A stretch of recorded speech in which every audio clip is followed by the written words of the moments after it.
Tangu jadi kumekuwa na mifumo mbalimbali ya elimu, ikiwemo mfumo wa 7-6-3, mfumo wa 8-4-4 na sasa hivi mfumo wa CBC. Na katika mifumo hii yote, hisabati imekuwa ni somo ambalo ni la kimsingi, linawasaidia wanafunzi kupambanua, kuelewa, kuhesabu na kufanya makadirio yao vizuri, ili wakaweze kujua na mkondo ambao watauchukua kitaaluma katika maisha yao baadaye. Na katika mfumo huu wa CBC kuna mikondo mitatu, ikiwemo mkondo wa sayansi ya spoti na uigizaji,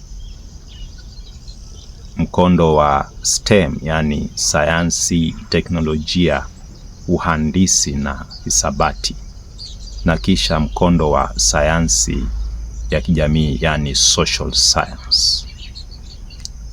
Hii mikondo inamsaidia mwanafunzi kujitayarisha katika taaluma ambayo angependa kuifanya maishani. Lakini jambo ambalo ni la kutia kiwewe ni kwamba kuna pendekezo la kuifanya hisabati kaweze kuwa ni somo ambalo mwanafunzi anaweza kulichagua ama asilichague katika mikondo yote ile ambayo anaandama katika masomo yake.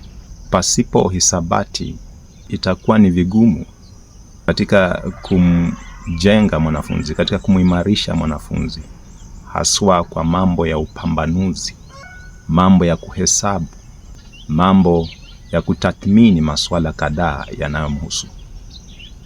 Katika maisha, katika viwango mbalimbali, tunachangamana na hisabati. Iwe ni mtu wa mawasiliano, iwe ni mwana sheria, iwe ni mwana riadha au mwana kandanda. Kila taaluma inahusisha hisabati kwa kiwango fulani. Na kwa jumla, mtagusano wetu katika jamii, kila mahali, kila pembe, tafadhali msiguze hisabati.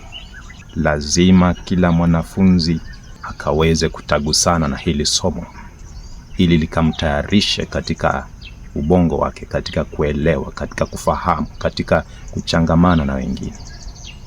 Hisabati inatusaidia kutatua masuala mbalimbali, kutatua hoja na shida mbalimbali tunazokumbana nazo katika jamii. Wavyele walisema kwamba ukiona vyaelea, jua vimeundwa. Sasa ni vipi tutaunda wanafunzi wetu tusipo waruhusu kuchangamana na hisabati? Huo ndo mtazamo wangu siku ya leo.